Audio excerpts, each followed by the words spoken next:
What I got, you can't buy. It resides between my eyes. Walked through the fire, came out better on the other side. See, life's like a beach if you find the sand. And right now, I feel like 100 grand. You are listening to Inspired Insider with your host, Dr. Jeremy Wise. Dr. Jeremy Weiss here, founder of InspiredInsider.com, where I talk with inspirational entrepreneurs like the founders of P90X, Atari, and many more, and how they overcome big challenges in life and business. Our sponsor today is Rise 25, which I co-founded with my business partner, John Corcoran. Rise 25 creates 100% outsourced VIP special event or mini conferences for software company or large conference organizers. Basically, what we do is we help people put their highest level customer in the room to network and collaborate so they can get more referrals, increase retention with those highest level customers, and also get more engaged new customers. We work with events that have 10,000 attendees and ones that have 500 attendees. So if your company is looking to bring on and bring your highest level customers together to connect and collaborate, go to rise25.com and learn more. The second sponsor is Audible. I listen to 3 to 5 books per week, granted on 2 times speed. So my book of the week, probably even the year, Nate, I'm wondering if you've listened to this one, is Never Split the Difference by Chris Voss. He's a former international hostage negotiator for the FBI. It's amazing stories, and you could check out my interview with Chris in InspiredInsider.com. Today, I'm very excited. Long awaited. We have Nate Lind, the founder of Adsum Conference and the Legends High Level Group, and a multi-million-dollar e-commerce company selling hair care products for women and men. We're talking about conferences, collaboration. You have to check out adsum.net. He's had a fascinating journey going from canning pack house to his education at the Art Institute to a junior programmer to selling and buying $50 million of real estate to consultant to Fortune 500 banks to multi-million-dollar e-commerce company to Adsum, the online sellers summit, who helps online retailers. Nate, we'll dive into these things, and I'm excited because we're going to talk about some of the pillars on how to diversify off Amazon. Well, Nate, thanks for having me on. Thanks for joining me.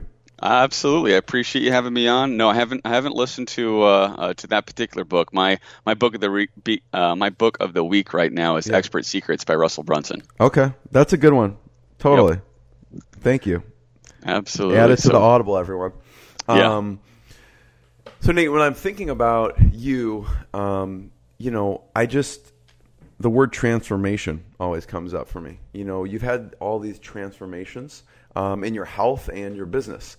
But I have some fun facts that I wrote down about you in my research, so I want to talk about a few of them. One is you grew up as youngest of 6. Yes, that's right. What was that like? I'm the youngest of 6. It was kind of like a Brady Bunch family. We had 3 boys and 3 girls. It was really interesting because we moved around quite a bit. My dad was in the Army, and I always had, older brothers and sisters, looking after me, telling me what to do, teaching me that sort of stuff. And I think I was thinking about this the other day, actually. I've derived a lot of, I think that curious mind, and also like listening to others who have walked a path ahead of me and been willing to take in like their words of wisdom and let that guide or steer me, so I didn't step in the same potholes or pitfalls that maybe they have. Who was some of the mentors early on? And then I want to hear about later on, but who mentored you? I mean, you were the youngest of 6. Are you just grabbing for attention wherever possible? Not so much. No. I had one brother that was just about just barely a year and a half or so older than me. So we hung out quite a bit, and that close of a relationship. Of course, when you're getting a little bit older, you do a lot of fighting and that sort of stuff. And then, but he's still as we got older, one of my closest friends. My oldest brother actually worked for me for about 4 years and is working for me again now on Adsum, helping with companies that are interested in being in front of online retailers. If they provide a service, he's been helping them. So at one various stage or another, I've actually employed most of my older brothers or sisters. But early on, I don't really think I had like one particularly strong mentor until after college. I had one in real estate, and still a dear friend of mine. He's my partner in the Legends Mastermind now. Mark Overman has just been a tremendous influence on teaching me a number of things. And now from being a mentor to now being a partner, that's been a really cool opportunity too. Yeah, and I was reading too. You had to travel around a lot every couple of years because your dad was an Army officer. What was it like growing up with a dad as an Army officer? What were some of the things that he did, you think, because it's unique to his job? So he wasn't around a whole lot like day to day, but we did do trips. So he was responsible for he was a staff officer, so he was responsible for a lot of the administrative work that went on for the Army Reserve Association and the Army during Desert Shield, Desert Storm in the 90s. So he would do these basically these road trips to all these different forts and establishments and stuff that the Army had set up in the U.S. and help them from their with their mobilization practices, policies, procedures, that sort of stuff. And from time to time we would do it as a family. I remember a couple times in the summer, we'd the Army would pay to rent a car, and then okay, I got to tell a story. So go ahead. Yeah. The Army would pay to rent a car, and then we would all drive around together and go to these different areas. It's totally off topic. So this is 8 people in a car? How many people? No. At this point in time, it was just my next older brother and I. It would have been a fiasco. Yeah, totally. That would be a good story all on its own. But this one particular trip. We were based out of St. Louis at the time, and we were driving somewhere down I think it's like Interstate 44, and back in, I think this was in the 90s, so this specific car didn't have like really good cup holders, and he had put these kind of El Cheapo like cup holders that you can kind of like put in the window. Yeah. And it had this big gulp basically sitting in it. And when, we all got out to go into this restaurant, he shuts the door, and this big gulp like flings right out of the cup holder into the chair, and is glug, glug, glug, glug. You can just see all of this Coke, Coca-Cola just like seeping into the car. So those are some of the craziness, stories that we would have traveling around. But what I remember most about my dad is he worked a ton, but he still cared and loved and wanted to spend a lot of time with us, but didn't really have much in the way of the opportunity to do that just kind of day in and day out. Like he would, he's working, 10, 12-hour days, and depending on where we lived, in the DC area, we lived for a while. He had to commute and stuff, so we didn't see him a lot, but he made up for it, I think, in taking us on some of these road trips. And I would read books and just kind of sit in the back seat and be driven around, kind of like driving Miss Daisy, and that was something that I remember quite fondly growing up. It's a tough balance, working, family. How do you strike that? I don't even like the word balance. But how do you strike that chaos? I don't know. Yeah, it's I've heard someone talk about like there is no like balance in the world of like entrepreneurship is baloney. Like it doesn't happen. There's periods of time when you have sprints, and then there's periods of time where you have rest, and it is really difficult to balance it. And as I've become a father, and I've got a 4-year-old and a 9-year-old, I struggle with it a lot too. Yeah. And have found that I've been in sprint mode for a long, long time. Yeah, and it's like you're running a marathon as a sprint, right? So yeah.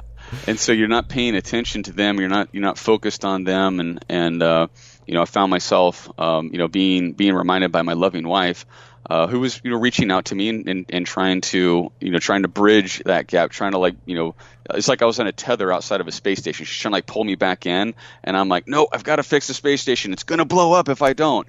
And meanwhile, she's like, no, it's not. Get your ass in here. You get a big head slap in the back. Boom. Exactly. So it's constantly being reminded that there is real no balance. There's sprint times, but there's also times of rest where you have to come back, spend that time with your family. As men, I've done a lot of research. I've read a ton of books, and really just steeped myself in kind of that evolutionary psychology perspective of how we're still just cavemen out there trying to hunt for our next meal. Totally, yeah. And providers, right? Provide, exactly. Just providing and protecting, procreating, the 3 P's of masculinity. I mean, procreating, most of us don't need any help with. We figured that part out. Providing is a big thing that we spend a ton of time on, and then protecting, we don't really have to do quite so much of that because of the military, the police, firefighters, that sort of stuff. So we go into overdrive on trying to provide. And then that's where things can kind of get askew, us as entrepreneurs, and get out of that. Get out of that balance. So, one key thing I would just suggest to all your listeners and myself, yes, go ahead. And I have to remind myself too, is when you're with your family, put your phone on Do Not Disturb, put it on airplane mode, and set it aside. Just do that for a couple hours a week when you're spending time with your family. They'll notice it. They'll appreciate it. Whatever deadline that you have that's coming up, it can wait an hour. It can wait a couple hours. And I learned that one the hard way, and it made for some very painful conversations. But it did get me to realize, and sometimes I need that slap up the backside of the head to recognize that the ones that are around me that love me the most, they don't necessarily want me outside of the space station constantly working. They want me to come inside and enjoy the time with them too. Yeah. I'm curious, Nate. What are the things you do deliberately? Because I feel like with me, things sometimes just happen. I need to more deliberately plan out these type of things. So one is you just kind of put your cell phone on silent or airplane mode. What else do you do deliberately, whether it's a planned trip or not? That would be. So we didn't do much in the way of vacationing for years. Like I grew up in like our with my parents and our family, and it's expensive to take out 6 kids. So we don't to McDonald's is expensive. Yeah, it's crazy expensive. So we didn't do a lot of vacations growing up, and when we did, it usually was traveling to like family. So we had someplace to stay. So it's kind of gas to get there, stay with the family, and then travel back. And I, honestly, I didn't really do a whole lot of that growing up, or as a young adult either. I would go on some boys trips every once in a while. Love scuba diving. Liked it more when I was heavier than when I am now. Now that I've lost some weight, I get cold in the water, but I would do some of that. And then most recently, about a year or so ago, we bought some property in Cabo San Lucas, and 2 weeks a year, or 1 week in the beginning of the year and 1 week at the end of the year, we go down there, and my wife and I have an agreement that she also started her own business as a copywriter. So nice.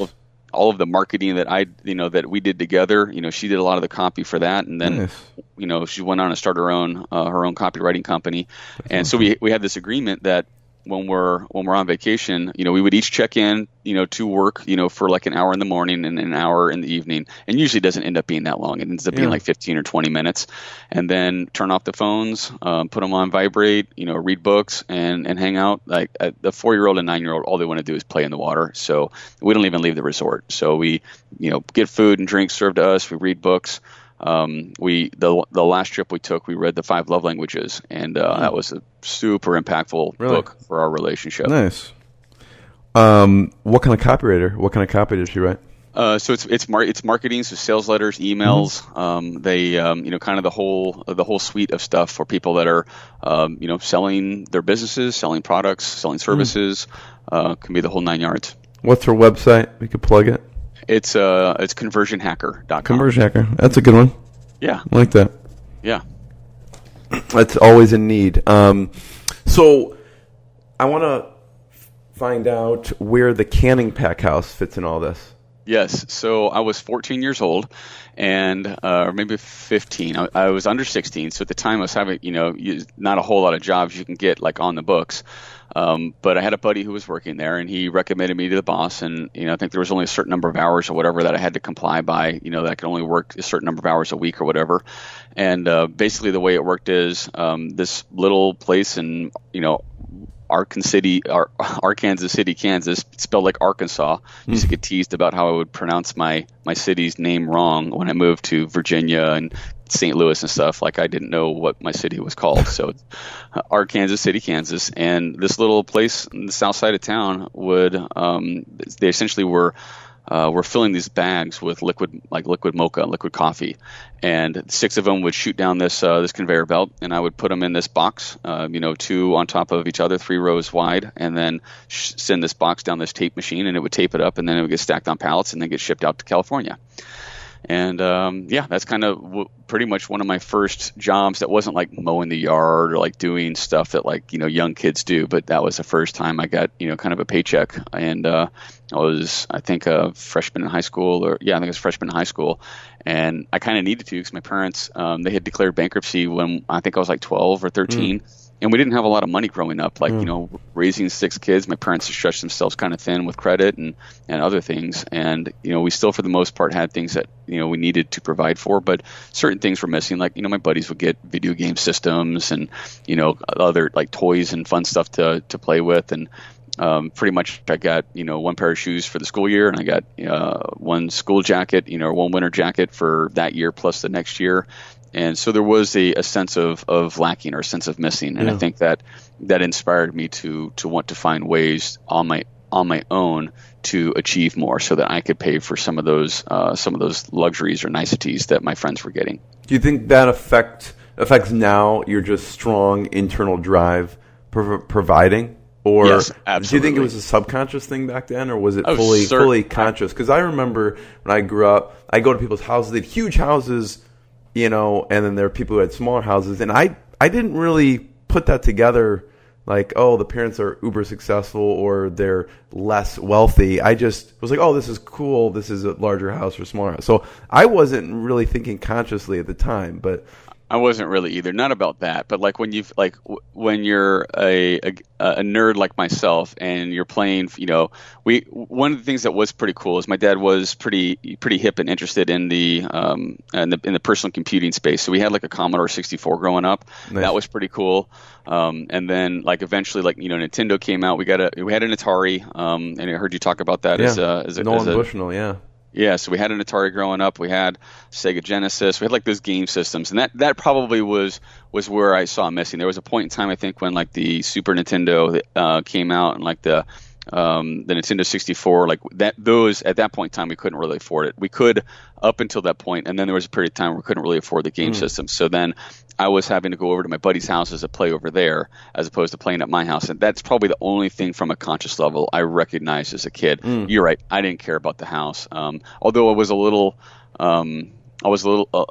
embarrassed about my parents' lifestyle of like, just having lots of stuff around. Like their parents went through the Great Depression, so I guess kind of call them hoarders. It's that depression mentality, yeah. Yeah, super. So I mean, I never really liked to be at the house because there was just stuff everywhere, and so that I'm the opposite now. We keep things pretty tidy at my place. I feel like that invades into generations, that thought process of the depression. Like my grandfather was in the depression, and totally like, are you not going to finish that? Yes. And I feel like that has seeped into me being around it, and I had to consciously, read or listen to certain things. I'm wondering if you had to do the same in what you've done. Absolutely. It totally seeped into my consciousness, and you hit the nail on the head with like a plate of food, for instance. It was bad, sick, and wrong to not finish your plate. So, I was kind of trained from an early age to overeat, and that led to me being, obese by the time I was in my early to mid 20s, when I wasn't, super active and doing a lot of sports and that sort of stuff. That took me a while to overcome that. So that sort of mentality, I think, is absolutely generationally passed down.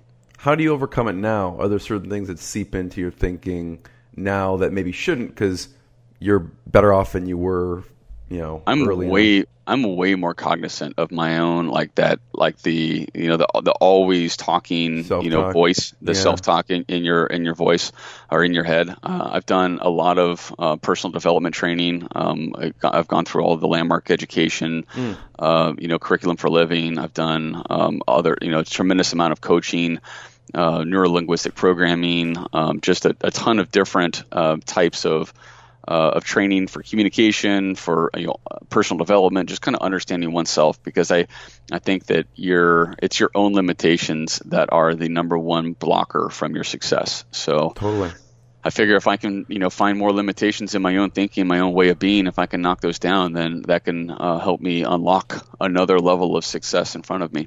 What's an example there maybe you have it currently of self-talk, and then what you tell internally to negate that? Like sometimes, because of that, what seeped into me, I may see something like, oh, that's really expensive. And like, you can't think like that because, so I'm wondering what things you thought about that were maybe holding you back, and then what you tell yourself internally to just push through them. Because I'm sure they happen, every week or month or whatever it is.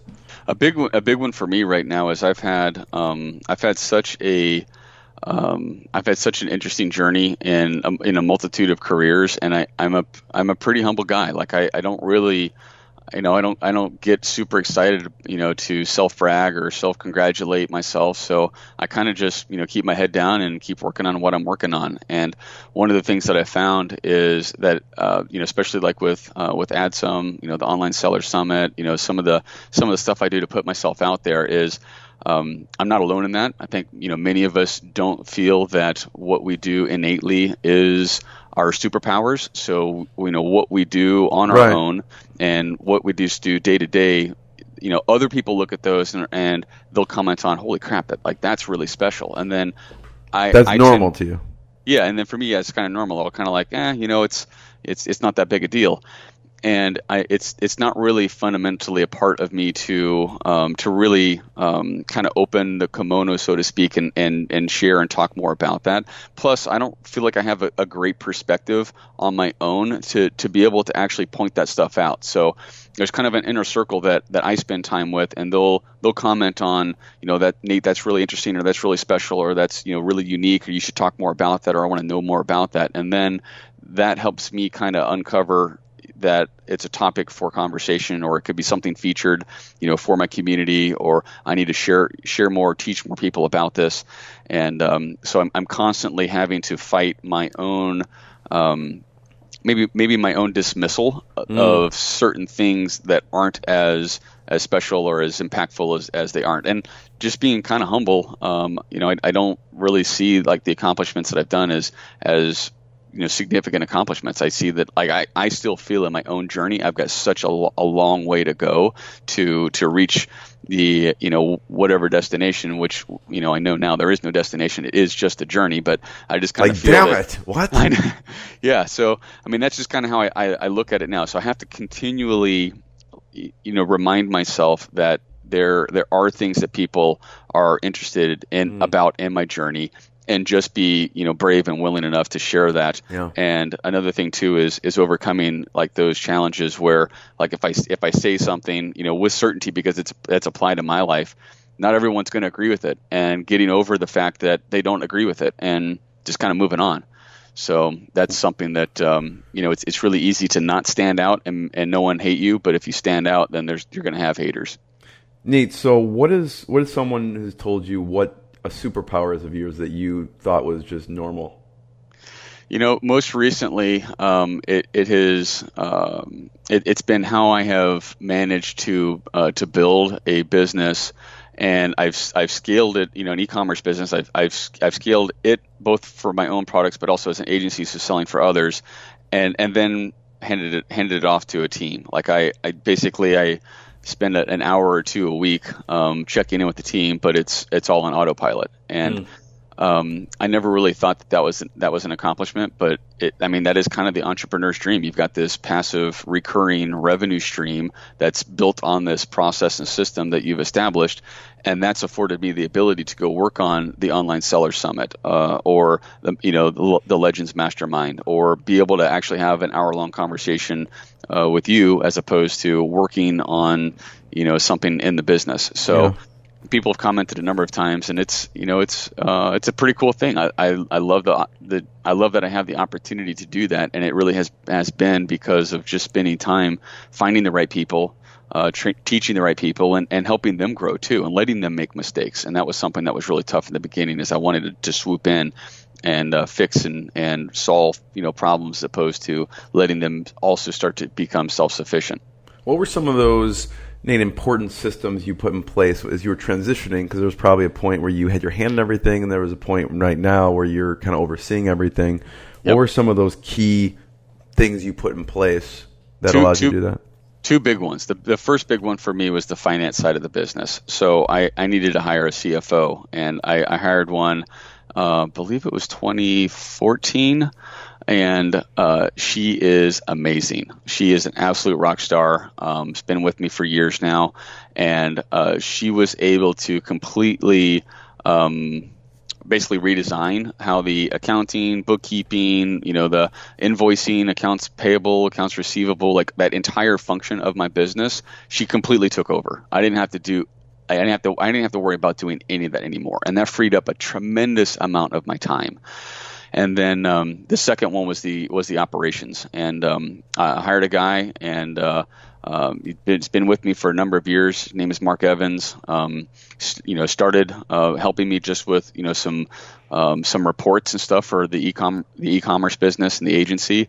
And then over time, it's just taking on more and more responsibility, and now has a senior role and manages a couple other staff members. And it doesn't necessarily need to be a huge team, but because we've got the other key thing we found too is I have had a pretty good ability to find rock star companies to pay as a service provider to do a lot of work that many companies have to hire their own staff to do. So outsourcing some of the tasks. Exactly. So having them, I'd say that's probably the third thing. So finance, operations, and then great service companies that they're outsourcing almost has some negative connotation about like the Philippines outsourcing. It's really kind of more than that. It's almost like strategic partners. Mm-hmm.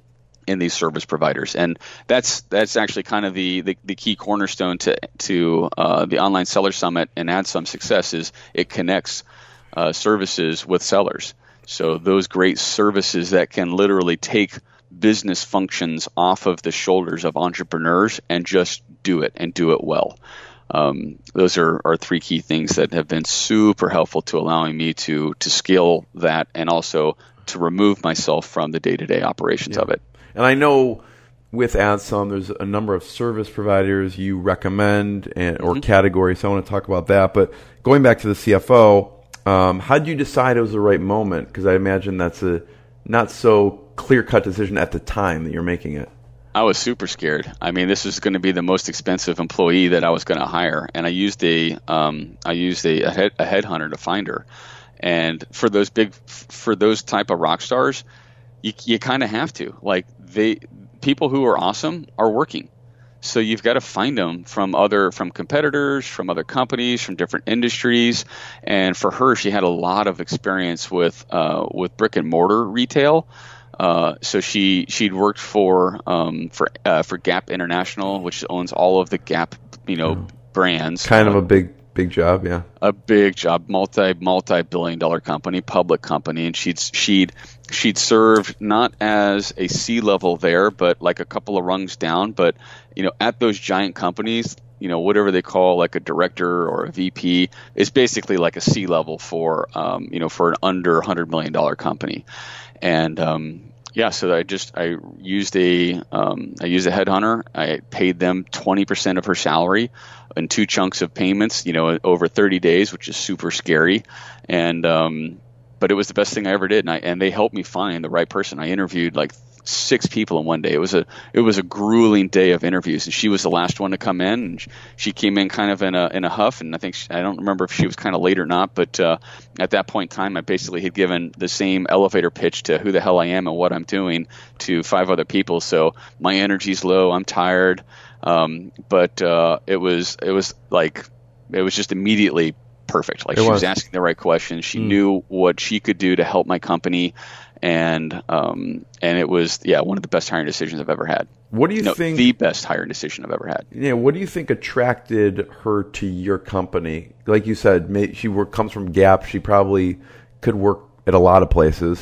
Yeah, absolutely. What was it? So what she told me is she just thought it was a great fit. Like she saw that she could make an impact on our business immediately. So she wanted to have an immediate effect, an immediate impact for positive for the business. And she saw a bunch of things that she was kind of like, oh, I'm sorry, sweetie, like we could I can fix that for you. And then not like in a not like in like a condescending way, not derogatory whatsoever. It's like, okay, well, it's going to take probably 60 days to get up to speed, and then we'll start doing these sprints, and we'll start fixing some of this stuff.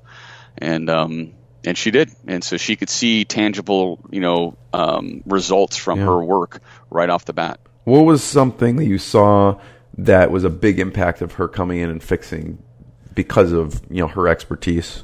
upgrading our staff. We started, and many startups go through this. Like, you'll start with a group of employees that'll get you to $1 million a year, and then some may stick around when you move from $1 million to $10 million, and at some point between probably 10 million and 25 million, like that early class, they go away. Or you've got to replace them. And then when you get to like that 25 and $1 million and over, you've got an entire new team basically at that point.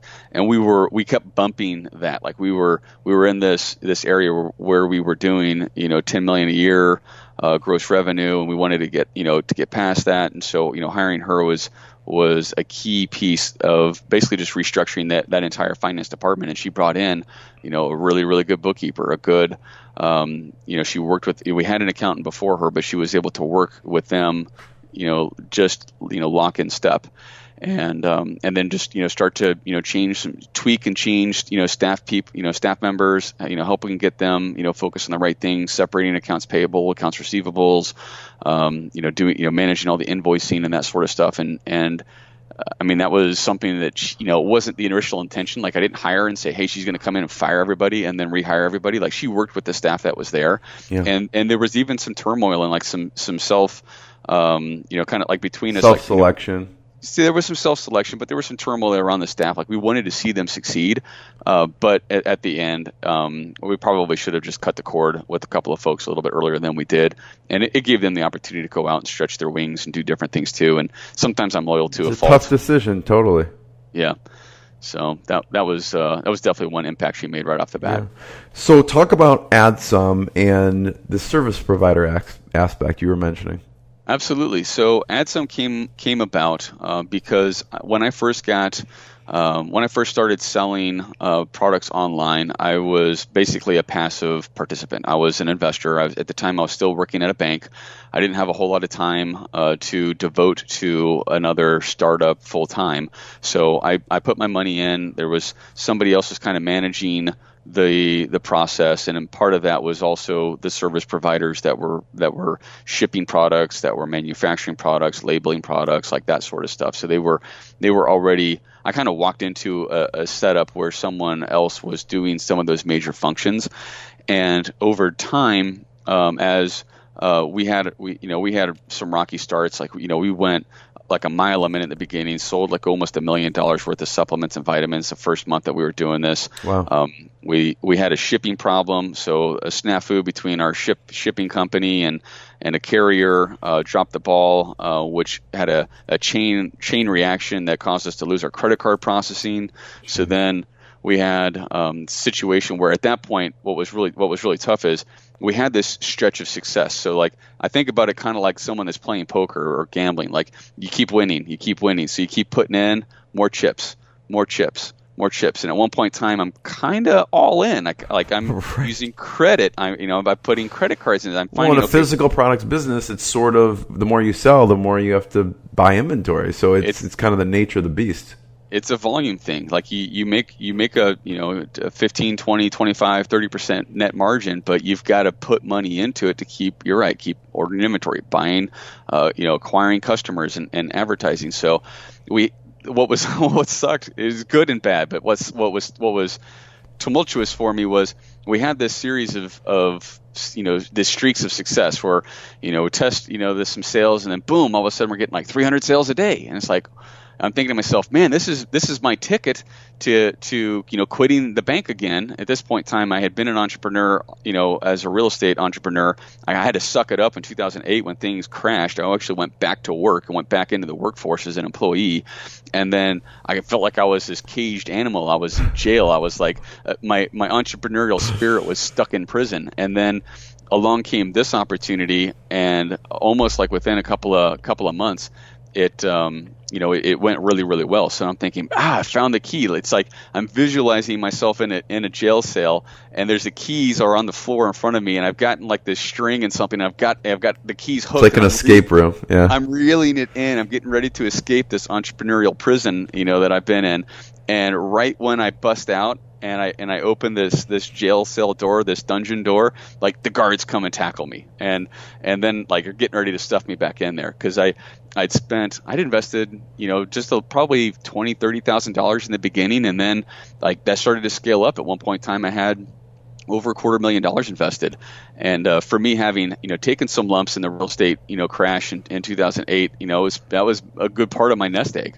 So now I'm looking at this, this really like disastrous situation where I can't ship products, I can't, accept payments, and that's when I realized I needed to have the best service providers around me. I needed to have the best companies in my corner, and we were able to put together a temporary fix. Was able to get credit card processing going again. Got the shipping going again.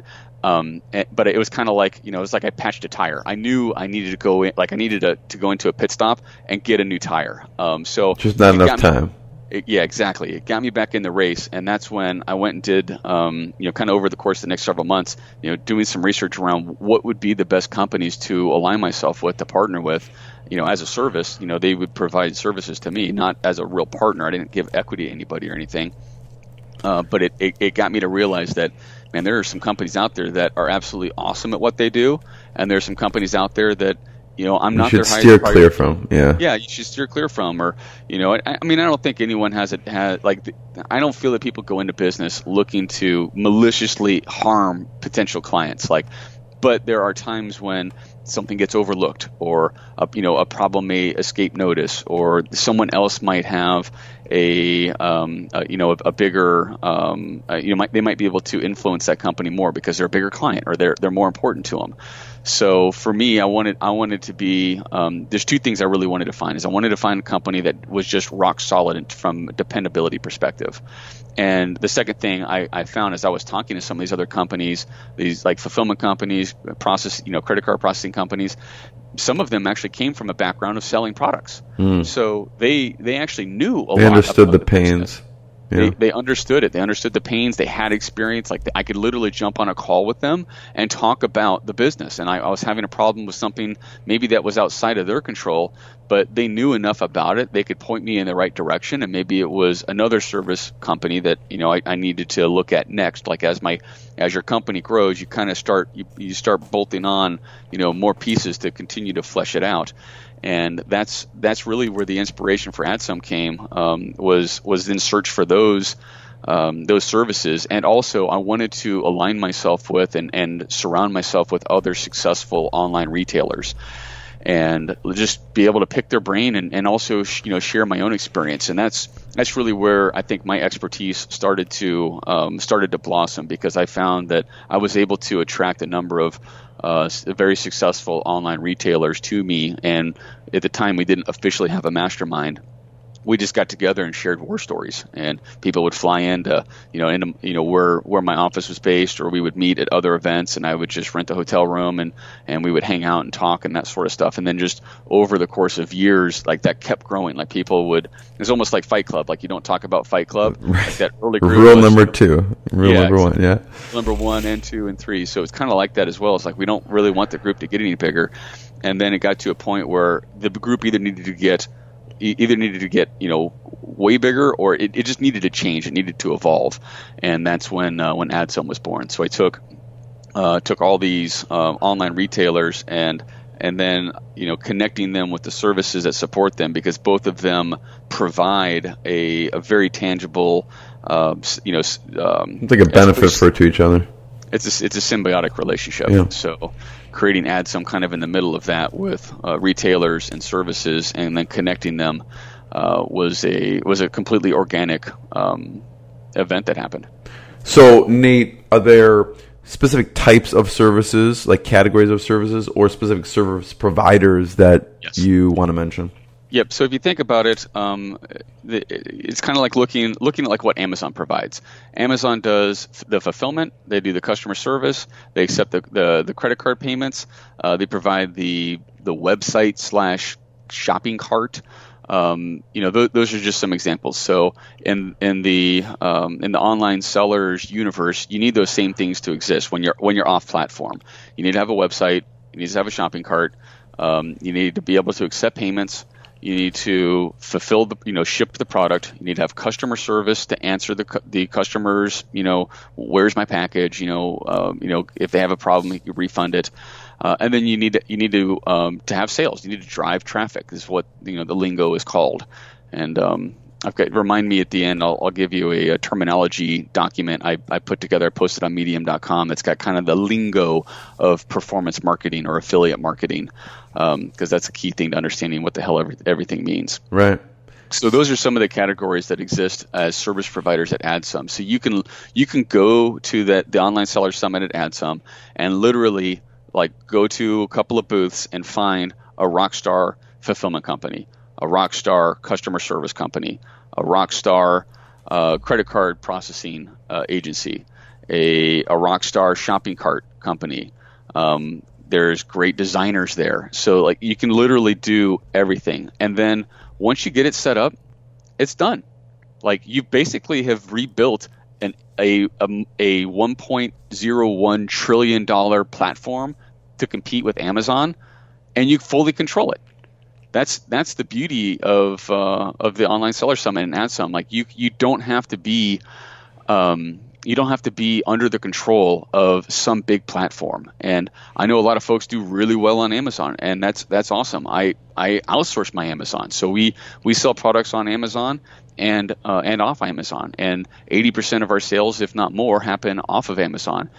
But there's also there's an influx of sales on Amazon from my off Amazon sales. So it's really congruent. It's really symbiotic. And people who are selling on Amazon are doing themselves a huge disservice, doing their families a huge disservice by not setting up their own platform off the Amazon ecosystem. And they can go to the Online Seller Summit literally and walk to 6 or 7 booths, and then within 60 days be up and running, and then after that not really have to be doing a tremendous amount of work. They just need to oversee some of the operations, or better yet, do like what I did, hire somebody, when you're making the cash flow for it, and train them and let them do it. And then you literally have this passive business that all entrepreneurs dream of, and go vacation with your family, go spend time with them like we all tell ourselves we're going to do, but we end up forgetting about when we're on the journey. So was that what you talk a lot about with the 7 key partnerships? Need to diversify off Amazon? Yeah. So I did a presentation to a group of Amazon sellers on a Facebook Live. That's a big pain point for, especially because Amazon is so easy. Yep. Because they provide all those things, right? Absolutely. So it's like a golden handcuff situation. It's exactly right. And I think there's a big fear that people who are selling just on Amazon, there's a fear that, selling off Amazon is hard because I don't understand the technology I need, or I don't understand websites, or what are these funnel things? I like funnel cakes. Is that what funnels are?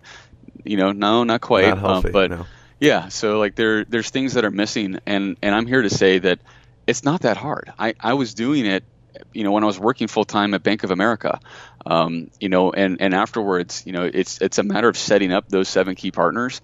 In the beginning, it's a couple hours a week, probably over the course of 6 to 8 weeks, and then boom, you're launched. You're ready to go. Just watch the sales, make sure the customers are getting what they're expecting, and you just you don't have to make it complicated. And I tell you, I spent a lot of time and I wasted a lot of money because I just didn't have a blueprint for how to do it. I didn't have a resource like what Adsum serves for people now. I didn't have anybody to ask these questions to. I was 3 years in before I found another online retailer. I'd been selling in 2012, 13, and 14 until I finally found one of my service providers, someone who was helping me acquire customers and doing the advertising. They introduced me to a competitor. And they kept telling me ahead of that, it's like, your competition, Nate, why would they want to talk to you? I'm like, well, I don't know. Maybe we can share something that's beneficial for each other.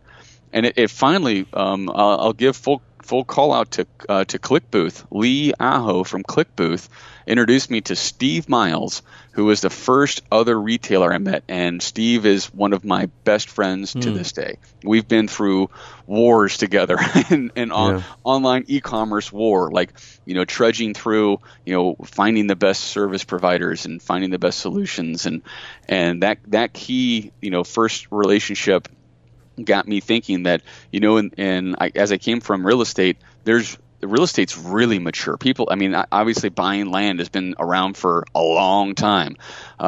Selling online has really been kind of the last couple decades sort of thing. So there wasn't really a community that existed in the beginning. And man, there's so much to learn by being around others that are doing it. So hats off to the ClickBooth folks and Lee for introducing me to Steve, because that started the hundreds of online retailers that now are a part of Adsum and the Online Seller Summit, that you can just sit and hang out and have a cup of coffee or drink a beer and talk with them, and literally just have a common place to relate to others that know your frustrations and your fears and your challenges. And because most of us, if we're selling products online, we can't really have that kind of conversation we can't have a meaningful conversation about that day's frustrations with our spouses or with our children or our friends. Like, they're working jobs or they're doing other stuff. Like, they just don't get it.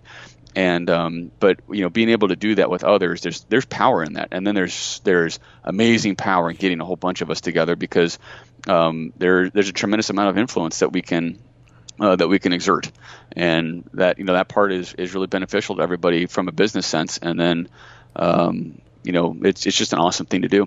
Yeah, it's hugely powerful, and I feel like, especially, I don't know, I've noticed in e-commerce specifically, it's a lot of industries, people can be secretive, or they don't want to share. But what I find the most successful ones don't have that scarcity mindset. They want, when they collaborate, and they realize when they collaborate, even like you said with a competitor, it explodes their business because you're sharing things that both of you can benefit from. So how do you get over that initial inkling of, well, I could share something, he could knock it off, or how did you get over that with Steve, or have that mindset around it? Well, so in the health and beauty world, and let's just look at health for a second. There as a product, there is a zillion things you can sell, and there's billions of people looking to buy stuff. Like, the market is huge. So it's kind of like, the way that I equate it is, think about of stock traders. This on a may stock be, floor. Nate, why people hesitate to come to Adsum. I don't know. I don't want anyone to know what I'm doing. Absolutely. So think about it this way: the market is huge. So if you are if you're trading S&P 500 shares, like the ETF on S&P, for instance, you're sitting literally, maybe in Chicago or New York on a trade room floor with a bunch of other people that are also trading the same stocks. But the market is so big, there's very little chance that you're going to affect the market. Like, you're going to move it. There, in some cases that happens to some of the big boys, but for most companies that are selling less than $100 million a year, the Adsum audience is at $100,000 to $100 million a year. A lot of them are $1 million and up, and about 81% are $1 million and up, and 49% are $10 million and up. And what I would say to them is, live an abundant lifestyle and share, what are the challenges that you're going through, and be willing to be open to your competition. And, maybe you don't need to give them the exact secret recipe of the formulation of your hair tonic or your lotion or oil or whatever it is. You don't need to specify that, but there are outside forces that are not in alignment with your businesses. So you kind of have a common enemy. In some cases it's Amazon.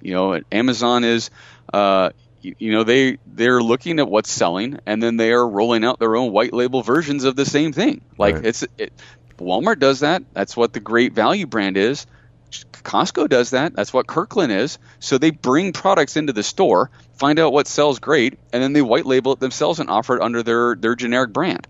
Amazon's doing the same thing. So, I would say that you're actually in more of a challenging situation when you're siloed, when you're isolated, than if you're together with others, because at least then you've got multiple inputs that you can reference to help you make decisions, as opposed to, we saw this one thing happen, so it must be true, therefore I must now do this. Totally. What are some of your favorite resources? You mentioned ClickBooth. What are some of your other favorites? So from a manufacturing perspective, there's some really great companies out there that can white label products for you. So like a new, whether you're new or not, even I was just hearing this the other day, like billionaires when they're starting business ventures and stuff, you don't just throw money at the problem. The business unit needs to stand on its own quickly, viably, profitably.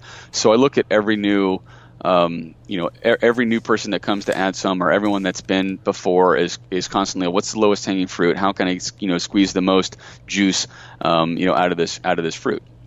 And I think what's a great opportunity for people is if you're looking at anything in the health and beauty, universe, there are companies that contract manufacture or white label stock formulations. So it's literally like a blank bottle on a shelf.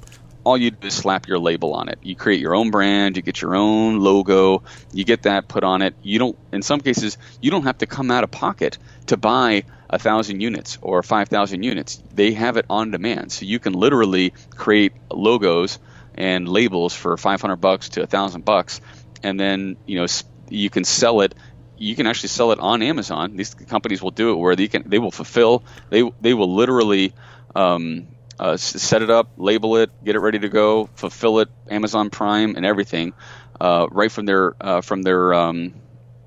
stores. That particular company is called Private Label Skin, and they're sponsored Adsum. They'll be there with a booth and in full glory. I've used them off and on throughout the years, and absolutely a big advocate of them. We talked about the credit card processing. That's another big gotcha. That was the first kind of hiccup I had. It's a big hiccup. Yeah, it's a huge shut hiccup. You down. And I see this all the time. I see people selling on Shopify and when they're selling on their own platforms, they just plug in Stripe and PayPal, and that's okay to start. But I'm not the kind of person that wants to have all my eggs in one basket. And Stripe and PayPal are aggregators. So you are a tiny fish in their huge pond. So if anything ever happens, you are a nobody to them. They will shut you down. They will send you a letter. You will not see your money for 6 to 12 months, and have a nice day. Go to jail. So what I recommend, there's a company that I recommend is called PaySafe, and they provide credit card processing for in the online e-commerce universe for information products for pretty much anything, and they know what the universe looks like, and they have various options for people selling different things using different billing models. Different billing models will affect your pricing and then like the risk tolerance and stuff. So that's a key partner. Your customer service, been a big advocate of a company out of Phoenix called Alpha Connect. They've been doing my customer service for a long time. They've done a great job of it. The owner used to sell products online as well, so I used to ask him questions in the beginning, and he would help me. He would, literally, you should try this, you should try that, do this, do that. So that was a big one. And then let's see, what are some other ones? So from a traffic perspective, some people are worried that you're not going to be able. Okay, so Nate, all right, I'm drinking your Kool-Aid. I want to set up a website. I'm gonna do a platform. I'm gonna compete with Amazon. And no, it's not going to compete with Amazon. You're actually going to collaborate with them. And here's how you do it. So you need to get sales. And I'm actually not a big fan of trying to run your own, do your own Facebook ads, trying to run your own, paid media. I'm not a big fan of that in the beginning because that's a whole skill set that you don't really have time to go and learn. You're busy setting up your business. You need to focus on, getting your infrastructure set up. So I outsource that. And those companies come to Adsum. A couple of them that'll be there is Direct Focused Online. They're great at selling gadgets and electronics and consumer type products.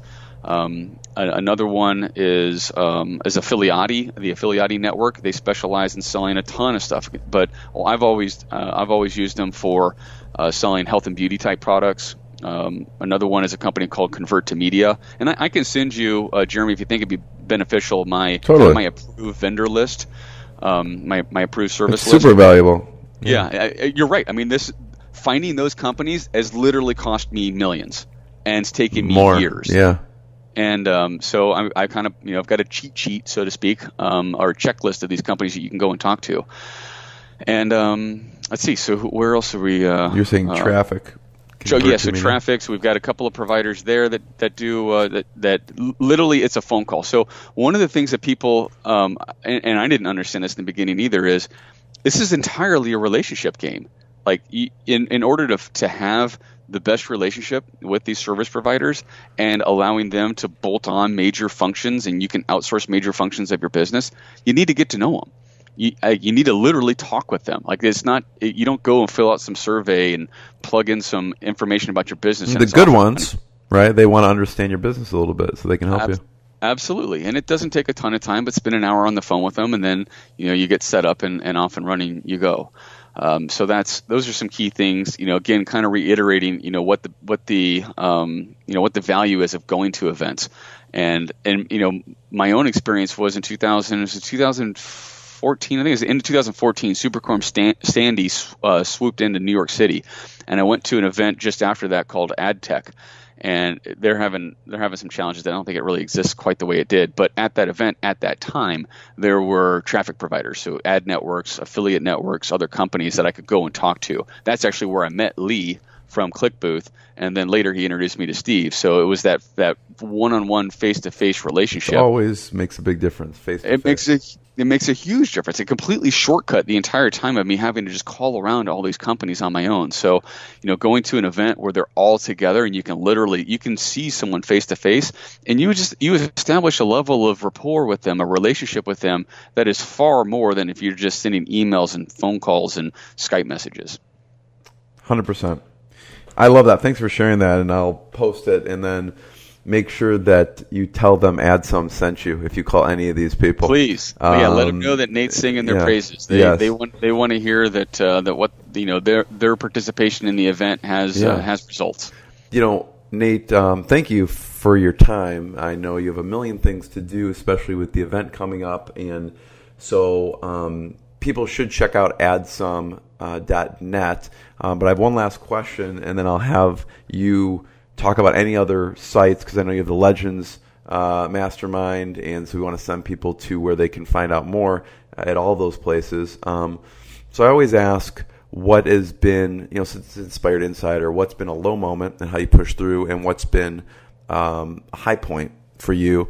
And at the end, I do want to just say it's amazing the health transformation you went through, because I know you've talked about it in the past that it's hard to believe looking at you, but you used to be 360 pounds.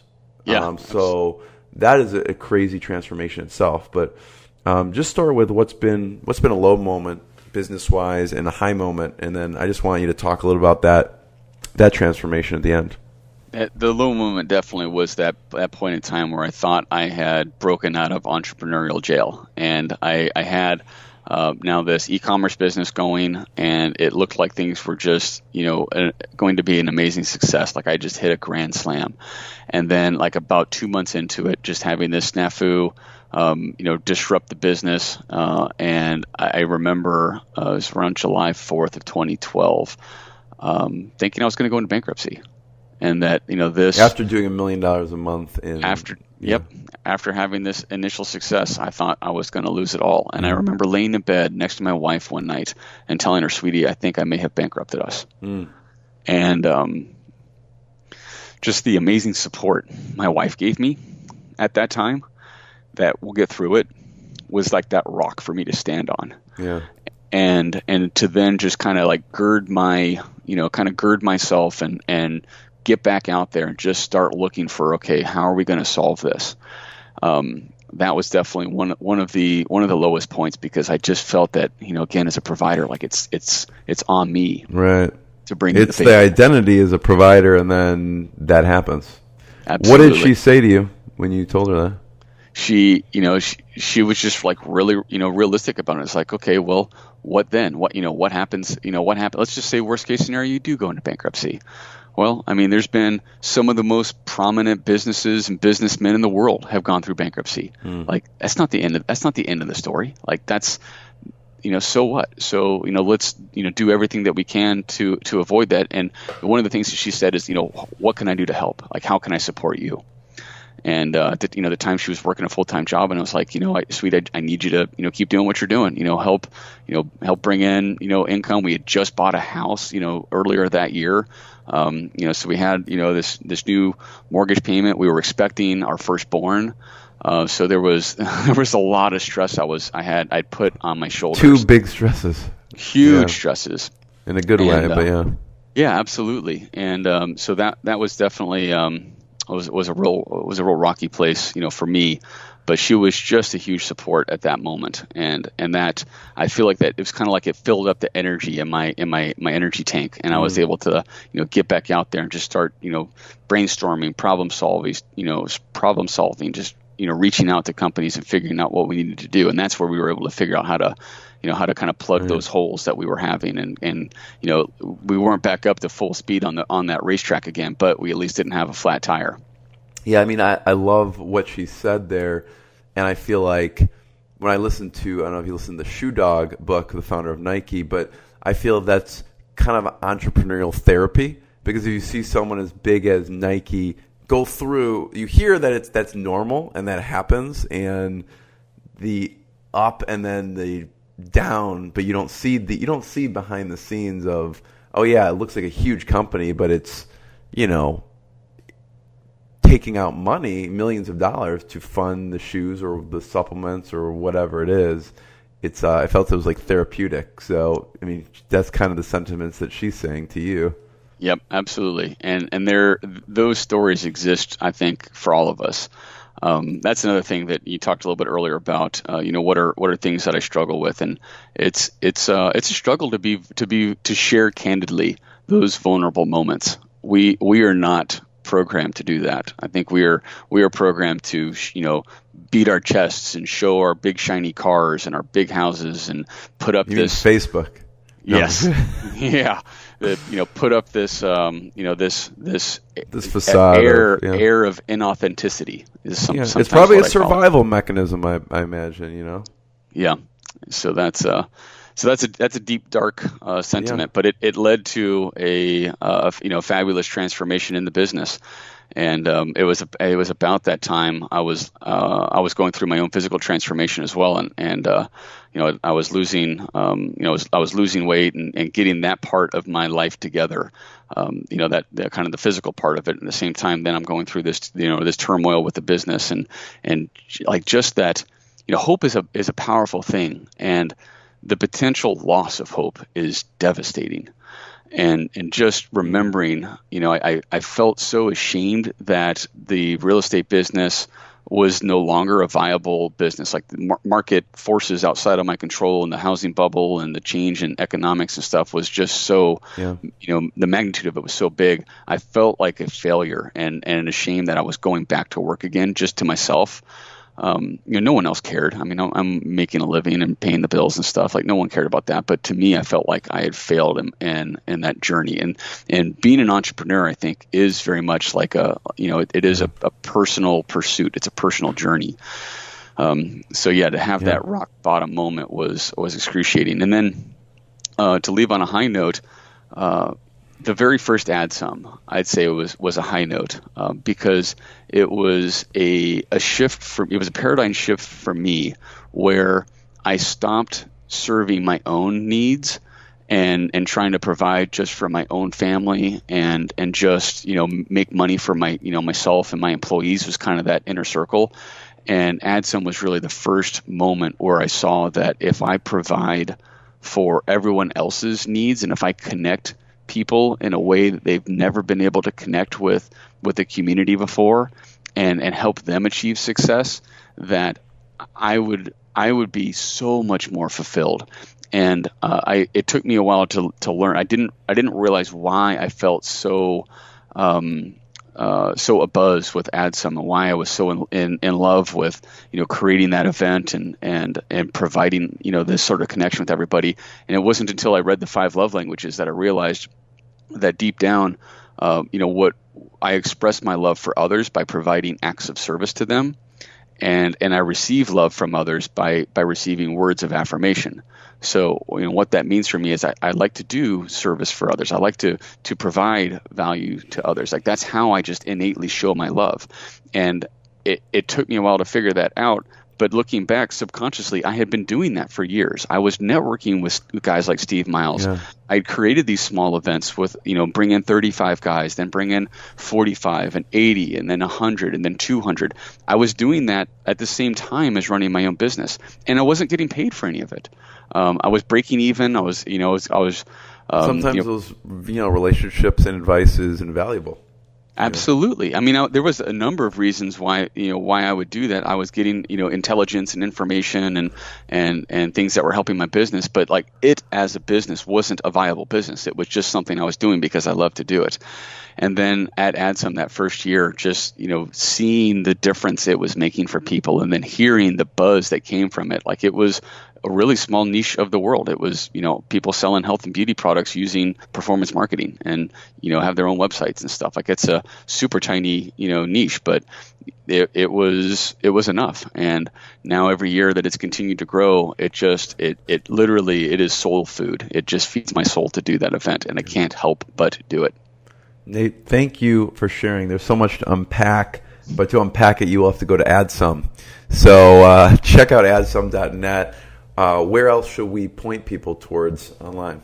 Yeah, so you can definitely adsum.net. It's October 14th, 15th, and 16th. It is the ultimate destination for online sellers. And another place that you can find out more information about stuff I do is I've got kind of my inner circle, guys that have done some pretty amazing things. They're they've been down the road path of success and had their own trials and tribulations, and we have a mastermind for my inner circle. It's called the Legends Mastermind, and it's thelegends.io.